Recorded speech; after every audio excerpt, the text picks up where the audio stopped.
നമസ്കാരം. സംസ്ഥാനത്ത് പകർച്ചവ്യാധികൾ പടർന്നു പിടിക്കുന്നു. പകർച്ചവ്യാധികളിൽപ്പെട്ട് മരിക്കുന്നവരുടെ എണ്ണവും വർദ്ധിക്കുന്നു. എല്ലാം നിയന്ത്രണ വിധേയമാണെന്ന് ആരോഗ്യമന്ത്രി വീണ ജോർജ് പറയുമ്പോഴും കഴിഞ്ഞ ഒരു മാസത്തിനിടെ സംസ്ഥാനത്ത് പകർച്ചവ്യാധികൾ പിടിച്ച് മരിച്ചത് 78 പേരാണ്. ഔദ്യോഗിക കണക്കുകൾ പ്രകാരം ഡെങ്കിപ്പനി 17 പേരുടെയും എലിപ്പനി 33 പേരുടെയും ജീവനെടുത്തു. ദിവസവും ആയിരക്കണക്കിന് ആളുകളാണ് പകർച്ചപ്പനി ബാധിച്ച് ആശുപത്രികളിൽ എത്തുന്നത്. ഈ മാസം 2.5 ലക്ഷത്തോളം പേർ വിവിധ പകർച്ചപ്പനികൾക്ക് ചികിത്സ തേടി.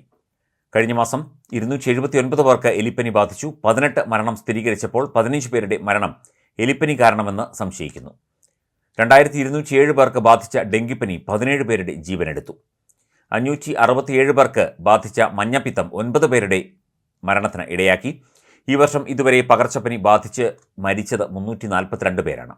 12 ലക്ഷത്തോളം പേർക്ക് പകർച്ചപ്പനി ബാധിച്ചിട്ടുമുണ്ട്.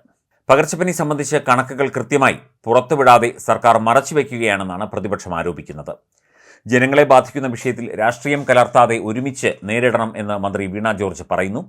തെരഞ്ഞെടുപ്പ് തിരക്കുകൾക്കിടയിൽ മഴക്കാലപൂർവ്വ ശുചീകരണം മികച്ച രീതിയിൽ നടത്താൻ കഴിയാതിരുന്നതാണ് എലിപ്പനി പോലുള്ള രോഗങ്ങൾ പടർന്നു പിടിക്കാൻ കാരണമെന്നും വിമർശനമുണ്ട്. ജലജന്യ രോഗങ്ങൾ നിയന്ത്രിക്കുന്നതിലും പാളിച്ചയുണ്ടായി എന്നാണ് കണക്കുകൾ സൂചിപ്പിക്കുന്നത്. മഴയും കാലാവസ്ഥാ വ്യതിയാനവും ജനസാന്ദ്രതയും കാരണം പറഞ്ഞ് പകർച്ചവ്യാധി വ്യാപന പ്രതിസന്ധിയിൽ നിന്ന് തലയൂരാൻ സർക്കാരും അധികൃതരും ശ്രമിക്കുമ്പോൾ പനിച്ച് വിറയ്ക്കുകയാണ് കേരളം. നൂറുകണക്കിന് ആളുകളുടെ ജീവനെടുത്ത് സാംക്രമിക രോഗങ്ങൾ വ്യാപിക്കുമ്പോഴും ശാസ്ത്രീയമായ സമീപനം സ്വീകരിക്കാതെ ഒഴിഞ്ഞുമാറുകയാണ് ഭരണകൂടം എന്നാണ് വിമർശനം ഉയരുന്നത്. 2017 സംസ്ഥാനത്ത് ഡെങ്കിപ്പനി വ്യാപകമായ സമയത്ത് മുഖ്യമന്ത്രി പിണറായി വിജയൻ ഇടപെട്ട് ഈ രംഗത്ത് പ്രാഗൽഭ്യം ഉള്ളവരെ ഉൾപ്പെടുത്തി പബ്ലിക് ഹെൽത്ത് കേഡർ രൂപീകരിക്കാൻ നിർദ്ദേശം നൽകിയിരുന്നു. പല എതിർപ്പുകൾക്കൊടുവിലാണ് 2019 ഇത് സംബന്ധിച്ച് ഉത്തരവ് പുറത്തിറക്കിയത്. 2017 ദേശീയ ആരോഗ്യ നയപ്രകാരം എല്ലാ സംസ്ഥാനങ്ങളും പബ്ലിക് ഹെൽത്ത് മാനേജ്മെൻറ്റ് കേഡറുകൾ രൂപീകരിക്കണമെന്ന് കേന്ദ്ര സർക്കാർ നിർദ്ദേശമുണ്ടായിരുന്നു. ഇത് സംബന്ധിച്ച് മാർഗനിർദ്ദേശങ്ങളും കേന്ദ്രം നൽകിയിരുന്നു. എന്നാൽ ഇത് നടപ്പിലാക്കാൻ സംസ്ഥാനം തയ്യാറായില്ല. അയൽ സംസ്ഥാനമായ തമിഴ്നാട്ടിൽ ഉൾപ്പെടെ വിദഗ്ധരെ ഉൾപ്പെടുത്തി രൂപീകരിച്ച പബ്ലിക് ഹെൽത്ത് കേഡറുകൾ മികച്ച രീതിയിലാണ് പ്രവർത്തിക്കുന്നത്. തമിഴ്നാട് മാതൃകയിൽ ഇവിടെയും കേഡർ രൂപീകരിക്കാനാണ് മുഖ്യമന്ത്രി നിർദ്ദേശം നൽകിയത്. 2019 ഉത്തരവിറക്കിയിട്ടും ഒരു ഫലവുമുണ്ടായില്ല.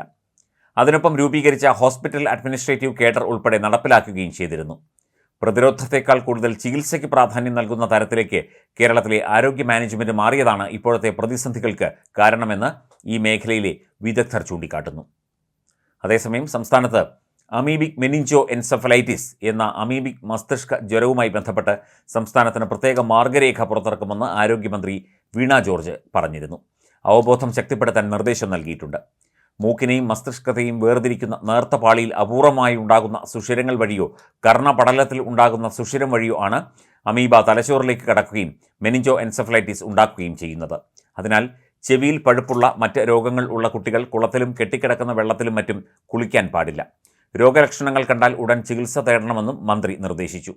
ആരോഗ്യവകുപ്പിൻ്റെ ഉന്നതതല യോഗത്തിൽ സംസാരിക്കവെയാണ് വീണ ജോർജ് ഇക്കാര്യങ്ങൾ പറഞ്ഞത്. അമീബിക് മെനിഞ്ചോ എൻസെഫലൈറ്റിസിനെതിരെ നിതാന്ത ജാഗ്രത പാലിക്കണം. കെട്ടിക്കിടക്കുന്ന വെള്ളത്തിൽ കുളിക്കുന്നതും വെള്ളത്തിൽ ഡൈവ് ചെയ്യുന്നതും പരമാവധി ഒഴിവാക്കണം. വാട്ടർ തീം പാർക്കുകളിലെയും സ്വിമ്മിംഗ് പൂളുകളിലെയും വെള്ളം കൃത്യമായി ക്ലോറിനേറ്റ് ചെയ്ത് ശുദ്ധമാണെന്ന് ഉറപ്പാക്കണം. കെട്ടിക്കിടക്കുന്നതോ ഒഴുകുന്നതോ ആയ ജലസ്രോതസ്സുകളുമായി ബന്ധമുള്ള ആൾക്കാരിൽ വളരെ അപൂർവമായി കാണുന്ന രോഗമാണ് അമീബിക് മെനിഞ്ചോ എൻസെഫലൈറ്റിസ്. ഈ രോഗത്തെപ്പറ്റി ശാസ്ത്രീയമായ പഠനങ്ങളും പഠനഫലങ്ങളും വളരെ കുറവാണ്. സാധാരണമായി നെഗ്ലേറിയ ഫൗലേറി എന്ന അമീബ വിഭാഗത്തിൽപ്പെട്ട രോഗാണു തലച്ചോറിനെ ബാധിക്കുമ്പോഴാണ് ഈ രോഗമുണ്ടാകുന്നത്. ഈ രോഗം മനുഷ്യരിൽ നിന്ന് മനുഷ്യരിലേക്ക് പകരില്ല.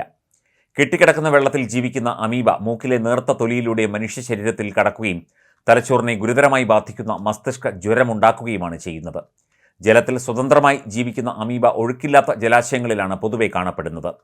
നീർച്ചാലുകളിലോ കുളങ്ങളിലോ കുളിക്കുന്നത് വഴി അമീബ വിഭാഗത്തിൽപ്പെട്ട രോഗാണുക്കൾ മൂക്കിലെ നേർത്ത സുഷിരങ്ങൾ വഴി തലച്ചോറിൽ എത്തുന്നു. മനുഷ്യൻ്റെ ശരീരത്തിൽ കടക്കുകയും തലച്ചോറിനെ ഗുരുതരമായി ബാധിക്കുകയും എൻസെഫലൈറ്റിസ് ഉണ്ടാക്കാൻ ഇടയാക്കുകയും ചെയ്യുന്നു.